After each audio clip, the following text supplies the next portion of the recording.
Bueno, la videollamada tiene que ver con este libro que está realizado por Martín Burgos, Francisco de América. Es un libro largamente esperado desde la elección de Francisco como el primer papa latinoamericano en 2013. Diversos análisis académicos y periodísticos han insinuado un triunfo simbólico de la teología de la liberación, pero nadie hasta ahora había desarrollado esa hipótesis en forma sistemática.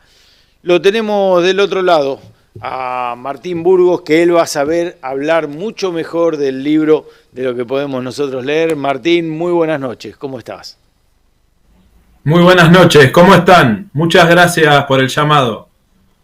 No, muchas gracias a vos por participar de este ADN y bueno, poner en boca de todos los montenses, sabiendo que pasaste por aquí, por nuestro pueblo, que viviste unos años aquí, que nos puedas dar de primera mano la información sobre este tamaño libro que has hecho. Sí, muchas gracias. Es verdad, yo viví en Monte, te diría que hice prácticamente toda la escuela primaria, fui a la escuela de hermanas. Viví allá por un tema del trabajo de mi papá. Mi papá trabajaba en el Banco Provincia y estuvo dos veces en Monte. Una vez fue enviado a Monte como contador y otra como gerente. Vivimos en total casi 6 años en Monte. Bueno, mira, con respecto al libro, es un trabajo que desarrollé como una tesis en el marco de un posgrado, que después me sugirieron publicarlo. Y lo que planteo básicamente es algo que un poco lo decías vos en la presentación. Desde que empezó el papado de Francisco se viene planteando que muchas de sus acciones, de los documentos, de su pensamiento, reivindican a la teología de la liberación, que es una corriente del cristianismo que surgió en los años 70 en América Latina. Bueno, plantea varias cuestiones, pero básicamente lo novedoso en ese momento fue que se hizo una reflexión teológica específica de América Latina, porque en general acá se copiaba, por decirlo de alguna manera, la teología que llegaba de Europa. Esto fue algo propio que se hizo en América Latina, que digamos muy a la luz del Concilio Vaticano II, que habían promovido los papas Juan XXIII y Pablo VI en los años 60, y lo que toma muy fuertemente, obviamente, con la situación social e histórica de América Latina, es la opción preferencial por los pobres. Hubo muchos sacerdotes, muchas monjas, muchos laicos que hablan de la teología de la liberación, muchos de los que conocemos hoy como movimientos revolucionarios de los años 70 en distintos lugares de América Latina adscribían filosóficamente a la teología de la liberación. Bueno, digamos, son muchas cuestiones. El papado de Francisco toma muchas de esas banderas, la opción preferencial por los pobres, la idea de la patria grande, de la patria grande, que aparece en reiteradas ocasiones en los documentos escritos por el Papa, en las cartas encíclicas. Él ya lo había introducido en la conferencia de Aparecida del episcopado latinoamericano, cuando Bergoglio era un arzobispo de Buenos Aires. La idea de una sociedad inclusiva, ¿no? Muy distante de las ideas hegemónicas en la década del 90, que de alguna manera han vuelto ahora, las ideas neoliberales. Y bueno, digamos, empiezo en el libro planteando la cuestión de en qué medida Bergoglio reivindica a Francisco la teología de la liberación y en qué medida no. Te podría decir que prácticamente todas las banderas de la teología de la liberación él las ha reivindicado. Lo único que podemos excluir es ciertas herramientas marxistas que tomaron algunas corrientes de la teología de la liberación en los años 70, no todas. Bergoglio sí ha sido muy crítico de esa cuestión de utilizar. Dejando eso de lado, diría que el papado de Francisco ha reivindicado casi integralmente a la teología de la liberación. En el caso de Bergoglio, él se formó como sacerdote jesuita en los años 60, o sea que se formó cuando estas corrientes teológicas estaban surgiendo, y él está muy influenciado por lo que es la corriente argentina de la teología de la liberación, que es la teología del pueblo. Es una teología que no hace, digamos, es largo el tema, pero tiene que ver más con la experiencia argentina, donde Argentina en esos momentos, hasta los años 60, era un país mucho más igualitario que otros países de América Latina, y no se hacía tanto hincapié en el cambio revolucionario, estaba muy ligada al peronismo, básicamente la teología del pueblo, la experiencia histórica del peronismo. Obviamente, al meterme en estos temas, me terminé ingresando a estudiar el papado de Francisco en términos generales, porque estas son algunas cuestiones que tienen que ver.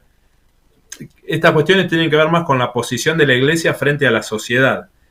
Y terminé investigando estas cuestiones del Papa, que el Papa, como lo hemos visto en reiteradas oportunidades, es muy crítico del orden económico y social planetario a nivel, digamos, no solo económico, sino las consecuencias que esto tiene en la degradación del medio ambiente, en el aumento de la exclusión social, sino también reformas internas de la Iglesia, ¿no? Cuestiones que venían pendientes, que él las ha encarado, como el tema de los sacerdotes abusadores, el tema de la posición de las mujeres dentro de la Iglesia, que históricamente han sido relegadas y de a poco están ganando posiciones de poder, el tema de cómo se ha discriminado históricamente a algunos colectivos, como por ejemplo la comunidad gay, que prácticamente era excluida de la Iglesia. Él dice todos, siempre. La Iglesia es para todos, sin ningún tipo de exclusión. Él ha autorizado a comulgar, por ejemplo, a las personas divorciadas, que aunque parezca una locura hoy, hasta hace poco no se podía. Y digamos, todas estas reformas que él promueve tienen mucha interna, mucha contra dentro de la Iglesia, de grupos ultraconservadores, que no les gusta nada esta reforma aperturista del Papa. Son grupos muy poderosos, sobre todo con base en la Iglesia de Estados Unidos. Y fuera de la Iglesia también, porque digamos, todo esto del antagonismo, de las grietas que se han armado, que nosotros lo experimentamos acá en Argentina, pero es algo a nivel mundial, ¿no? Regional en América Latina y a nivel mundial. Que un poco Martín, también... Sí, Martín, en los inicios yo lo tengo como un papa disruptivo, ¿no? En general, porque, bueno, todo lo que hizo, en general hizo muchísimo ruido, puertas adentro y puertas afuera, en los dos sentidos, no en un solo sentido. Y por el otro lado, él lo dijo ni bien empezó, ¿no? En su primer mensaje, hagan lío. Entonces, creo que un poco transita eso. Lo que dijo es lo que está haciendo, ¿no?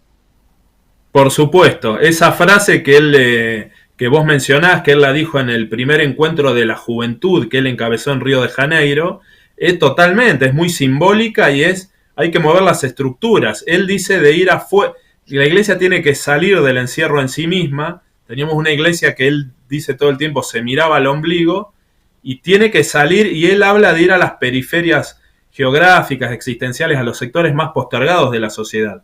Y todo el hagamos lío al cual vos haces referencia se dio porque hay un movimiento muy interesante dentro de la Iglesia. En este momento hay un sínodo a nivel mundial que todas las iglesias están discutiendo estas reformas. Y claro, cuando vos promueves reformas tan profundas, hay sectores que te van a acompañar y sectores que no les gustan estas reformas. Y hacia afuera de la Iglesia, nosotros por ahí lo vemos ahora en Argentina con el ascenso de Milei, su llegada a la presidencia, pero él ha tenido un enfrentamiento muy fuerte, más que de parte de él, lo han atacado a él líderes de extrema derecha de distintos lugares del mundo, como Bolsonaro, como Trump, como Matteo Salvini en Italia, como Marine Le Pen en Francia, Abascal, que es el referente de Vox en España, porque claro, ante un momento de crisis como el que vive el planeta, la más fácil, ¿cuál es? Que por ejemplo, los grupos de extrema derecha en Europa le echan la culpa de todo a los inmigrantes y quieren echarlos. En Estados Unidos pasa lo mismo con el muro que quieren hacer con México, cuando en realidad el Papa lo dice con todas las letras. Hay una injusticia muy grande a nivel mundial, que son los países centrales los que han de alguna manera generado esa situación en los países subdesarrollados, y al no haber oportunidades económicas de trabajo, la gente emigra, pero es una cuestión histórica, ha pasado aquí en Argentina, en América Latina, en el mundo. Y la más fácil es cerrarle las puertas, decir, no, nosotros no tenemos nada que ver con esto. Como los grupos de extrema derecha tienen ese discurso demagógico, facilista de culpar a los inmigrantes en Europa, en Estados Unidos, claro, como el Papa defiende a los inmigrantes, lo atacan al Papa.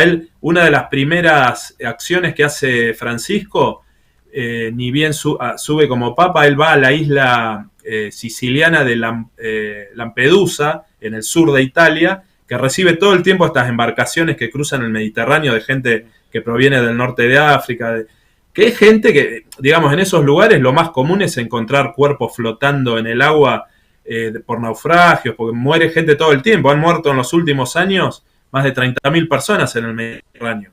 ¿Y por qué Francisco va ahí? Para evidenciar ante el mundo y hacer visible toda esa situación de injusticia. Bueno, ese es uno de los temas. El tema ambiental genera también muchas rispideces, porque claro, él al denunciar el tema ambiental denuncia la mayor responsabilidad que tienen los países industrializados, ¿no? En la destrucción del medio ambiente, puntualmente en Estados Unidos, totalmente. China, claro, los países europeos, la India, y claro, eso genera también resquemores, ¿no? Porque hacer un cuestionamiento sobre ese modelo de acumulación que genera injusticia, destrucción del planeta, genera una gran incomodidad para los sectores de poder.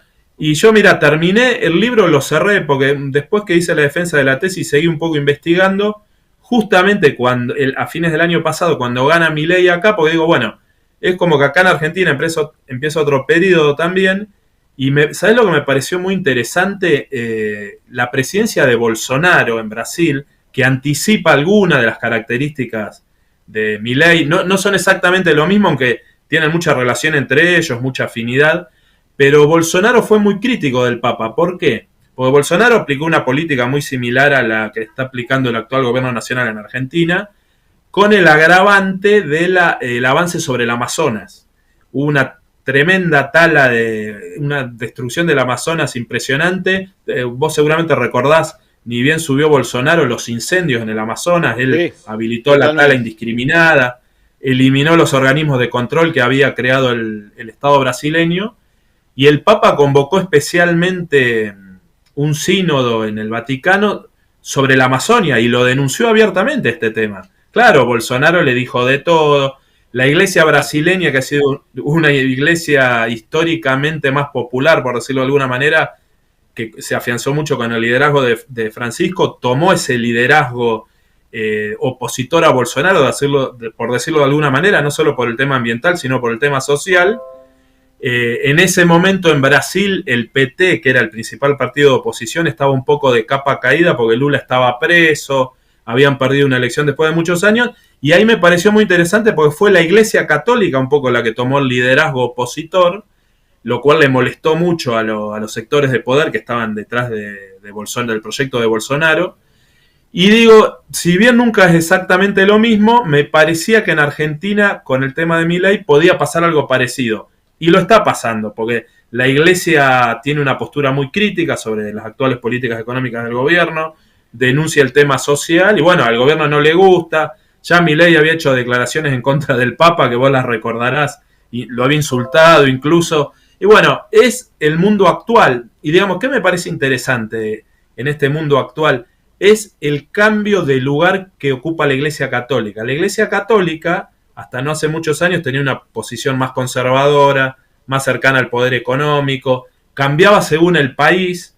En Argentina, lamentablemente, la Iglesia Católica era así. En la época de la dictadura, no toda la Iglesia, era funcional a los gobiernos, digamos.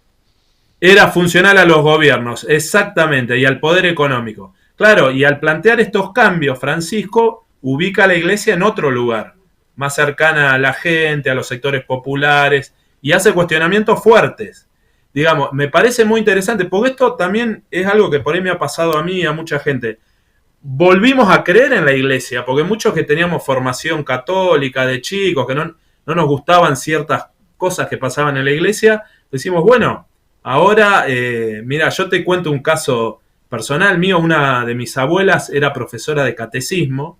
Cuando yo era chico, ella me hablaba del padre Mujica, de Monseñor Romero, otros referentes de la teología de la liberación, y yo me había quedado con esa idea de una iglesia más popular, más cercana a la gente, que no la había visto más, porque, digamos, después de lo que sufrieron esos sectores de la iglesia en los años 70 con curas desaparecidos, asesinados, parecía que se había aniquilado esa iglesia. Bueno, con Francisco vuelve eso, la iglesia popular, la opción preferencial por los pobres, y son procesos largos, ¿no? Porque los procesos históricos no sean de un día para otro los cambios. Francisco empezó una etapa que tiene que seguir. Hay una instancia muy importante dentro de la Iglesia, que es el colegio cardenalicio, que ¿por qué es importante? Porque elige al Papa. ¿Él qué ha hecho? Cada vez que nombra cardenales en un consistorio, pone más papas del tercer mundo. Antes había mayoría absoluta de Europa. Ahora cada vez que hay una renovación, nombra cardenales de América Latina, de Asia, de África. ¿Eso qué implica? Que el próximo papa probablemente sea un papa del tercer mundo también. Nunca se sabe, porque bueno, ahí entra la negociación interna en el colegio cardenalicio, pero es muy probable que estos cambios que inauguró él continúen en el tiempo. Lo que pasa que lo está haciendo, primero fue difícil llegar y ahora lo está haciendo de una posición de poder, entonces a partir de la posición de poder logra la modificación de todo lo que es ese entramado eclesiástico, ¿no? Porque si no era muy complicado. Exactamente, tal cual. Él está promoviendo cambios. Bergoglio, Francisco, siempre ha tenido un estilo que es muy cordial en sus formas, no es una persona que uno la va a ver exaltada o dando discursos subidos de tono, muy cordial, muy diplomático, pero muy radical en las reformas que promueve, no son reformas. Yo cuando me puse a investigar estos temas digo, bueno, ¿hasta qué medida esto es marketing, discurso y en qué medida va al hueso, por decirlo de alguna manera? Son reformas muy profundas.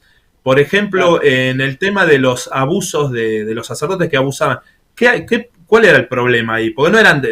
ha habido distintos estudios en distintos lugares del mundo sobre que han hecho las conferencias episcopales nacionales, y los números que dan es que los sacerdotes acusados de abusar de menores son 2, 3, 4%. Aún sea uno es muy grave, ¿no? Pero a lo que voy es que la mayoría de los sacerdotes no son, ni lo fueron, ni son así. Pero ¿cuál era el problema? El problema es la cultura del encubrimiento, se los encubría.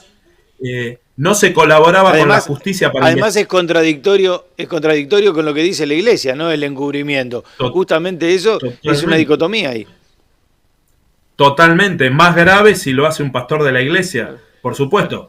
Ahí, ¿de qué se agarraban los obispos, todos los sectores que encubrían estas cuestiones?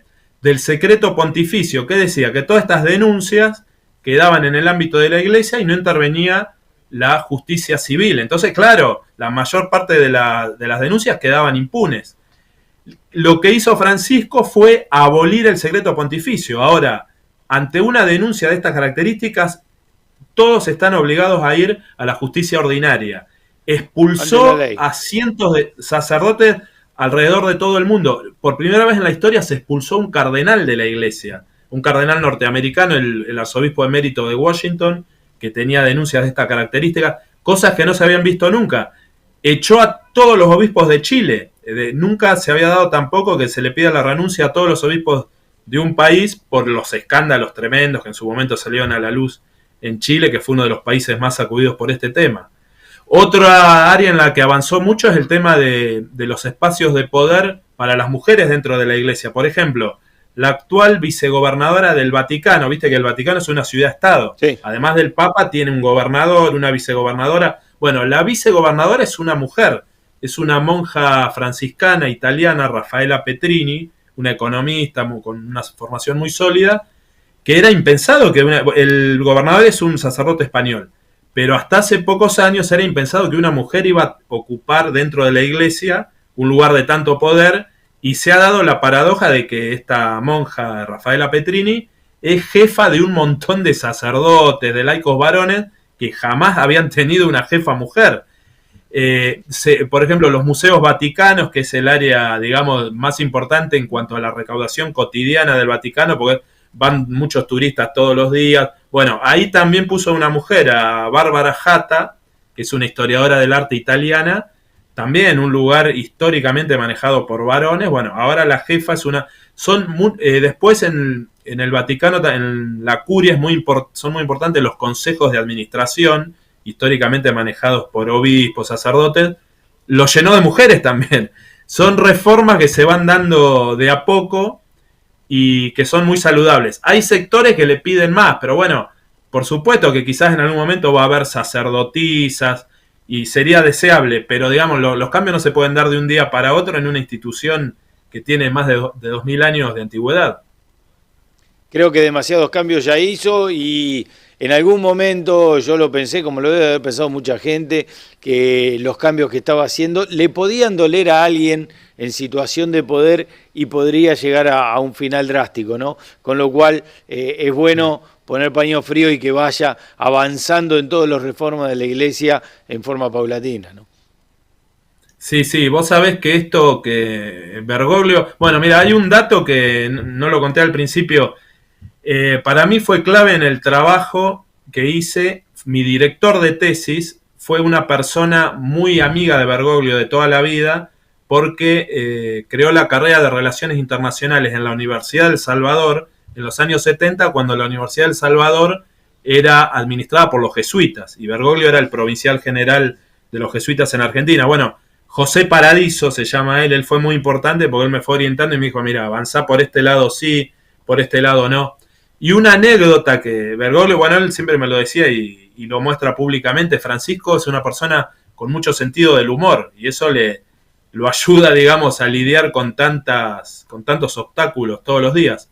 Y con este tema de un posible atentado y algo, él lo dice medio en chiste, medio en serio, dice que él eligió ir a vivir a la residencia de Santa Marta, que es mucho más austera que el Palacio Apostólico, no solo por una cuestión de austeridad y sencillez, sino porque él dice, acá es más difícil que me envenenen, haciendo referencia, claro, al caso de Juan Pablo I, que nunca se esclareció, pero que es muy probable que haya sido envenenado porque la Iglesia tapó ese tema, no dejó hacer autopsias. Bueno, ese tema lo investigué, es muy largo, por ahí no da hora como para hablarlo, pero digamos, la gente que ha investigado en serio esa cuestión infiere más que fue un asesinato que un accidente por una muerte por causas naturales, como dijo oficialmente el Vaticano en ese momento.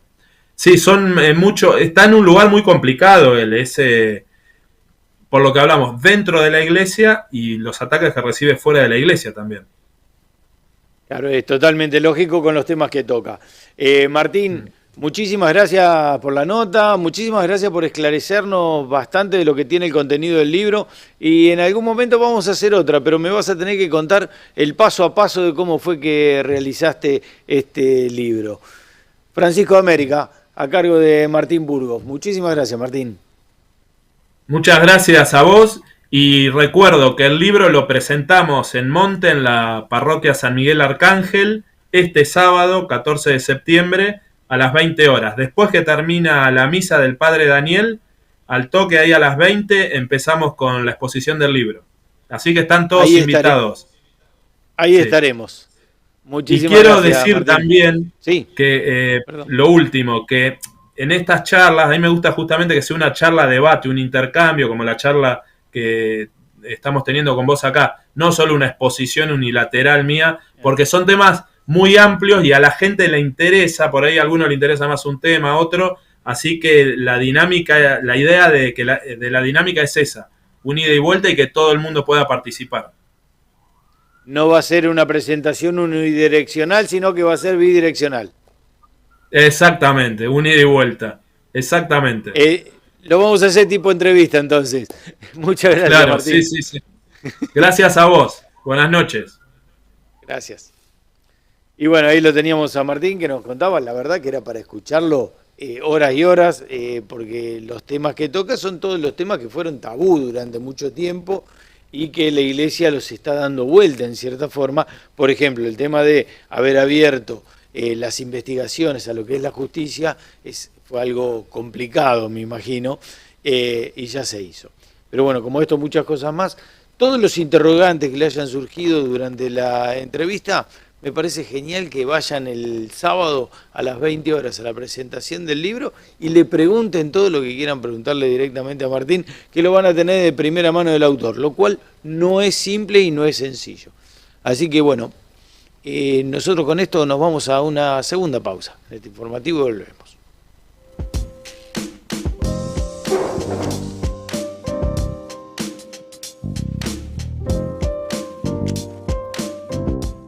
El Monte, un solo lugar donde encontrás todo lo que buscas en electricidad.